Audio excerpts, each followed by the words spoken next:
joined the military in 1994. Um, Stationed in a variety of places. 2006, went to Iraq, got injured in Iraq. Uh, Went to Bethesda first, decided to stay at Walter Reed to continue my care because that was the best place at that time, and probably still now, where you could get health care for traumatic injuries and come out on the other side okay. Um, After that, I left Walter Reed in 2010. I stayed on active duty and I retired in 2015. And for the first 2 years, I was really, really depressed, didn't really know what I wanted to do in life. Um, and then after that, I just kind of pulled myself up and started doing a little bit of everything. And one of the things that I did that really stuck with me is I went to Archie's Acres. I don't know if you've ever heard of that program. Runs out here. It's an agricultural program. Really interested in agriculture, so I figured I'd try that out. I went there. They talked about the business plans, basically the same things that you were doing at Walter Reed and that you continue to do. And that's why I really dove into it and really learned how to write a good business plan and what to do with that plan. So after that, I started traveling a lot with my wife, just random traveling to the Caribbean a lot, just all over the place. So I figured, like, if I want to travel, why not figure out how to do it cheaper and do everything myself? So what I did is I went to a school online. They have many of them, travel agency schools, and I'll give you that link for that after we're done. It was a 6-month school. I finished it in like 3 months and got right into it. And a lot of it is just learning where the resources are and using those resources. And for me, it was getting certifications. So I got my certification to be able to send autistic children and adults to different places around the world where they're more sympathetic and they're more, they know how to deal with that because they're more educated to deal with those types of situations. I got my Disney certification. I got all kinds of, anything that would ever come up, then I would just do it.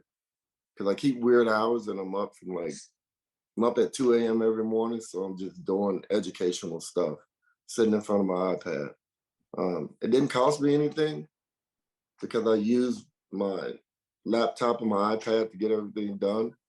And so it's really easy from that point to get into it and with little to no money. Wounded Warrior Outdoors. Wounded Warrior Outdoors. Okay, that's a different group. Oh yeah. Were they helpful in giving you ideas and directions and thoughts? They absolutely were. The guy who founded Wounded Warrior Outdoors, his name is Ron Raboud, and he passed away last year from cancer. But he's a straight businessman, and I used to talk to him all the time and get advice from him. And shortly after I first approached him about it, is when he asked me to come on to Wounded Warrior Outdoors to help with that program. And I absolutely love it. It's something that I never knew I was passionate about was hunting and fishing.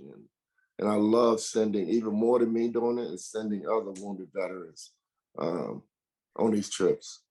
From Canada, moose hunting, to Alaska fishing every year, to deer hunting, to you name it, we do it. Now, how did Wounded Warrior Outdoors raise their funding for this? They do a couple of fundraisers a year. Okay. One in Florida, well, 2 in Florida, and a couple other places. And that provides a huge amount of funding for the program. Now, when the Ron, knowing he was going to pass away, he made sure that there was enough money for Wounded Warrior Outdoors. If they never raise another dime, that we'd be able to send veterans on trips for the next 10 years. Really? Yes, Now, so you're still involved with them? I absolutely am involved with them. I do the recruiting for them, take the applications, and I put the guys on the actual guys and girls on the actual trips. And I suspect the camaraderie that the vets develop during these trips is pretty remarkable. It is. And the great Yeah. thing about it, and I also have a freezer full of commercial freezer in my garage full of wild game meat. That's the only thing we eat is in this house is wild game meat. Not allowed to buy meat from the store because we have so much of it. And it's so delicious. But Fantastic. yeah, I'm Now, sorry. are you still raising llamas while you're doing this other stuff? I have a little bit of everything going on. I have llamas, I have alpacas, I have goats, um, chickens, dogs, cats. Marcus was in the Marine Corps for a career. He got wounded and life got reversed and everything. And as he pointed out, that transition to becoming a civilian is a far bigger challenge than most people realize. So you go from the military world to a civilian world, it's a whole different set of rules and regulations. Yes. And it's something that I enjoy. So for me, I tried a couple different things. Cell phone repair, you name it, I tried it. Cell phone repair, uh, other things, but it wasn't anything that I was interested in. And And you then, got to be involved in the people business.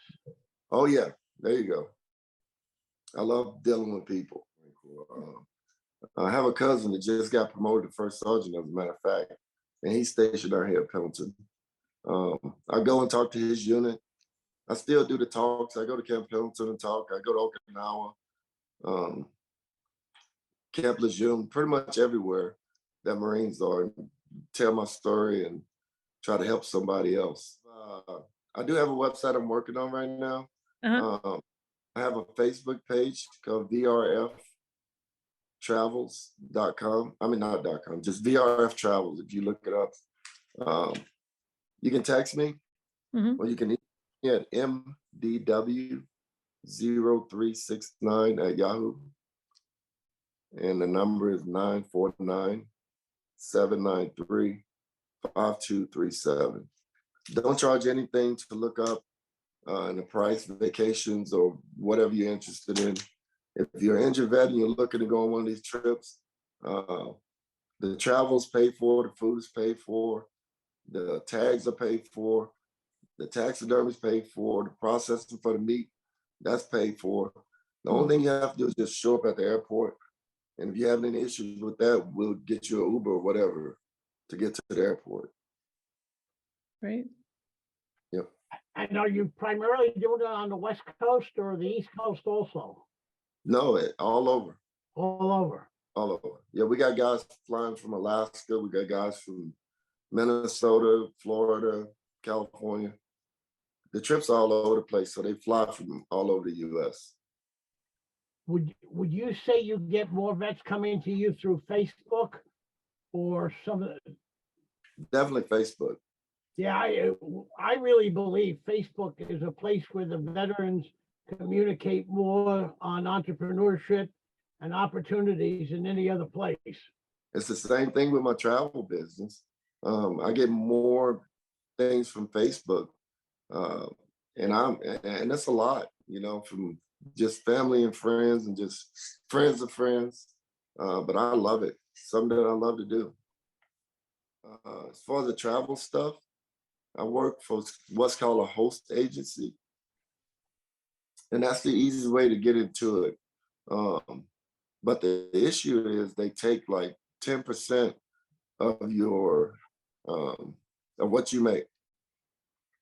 So if I sell a trip, vacation package, and I make $1,500 off of it, they're gonna take their cut right off the top of it before you even get it. So I'm working on my art certification, which is mostly just full of background checks and a small fee that you pay. And once I get that, then I'll make 100% of what I make without using the whole stages. So if you want to go anywhere, I can find you the best deal.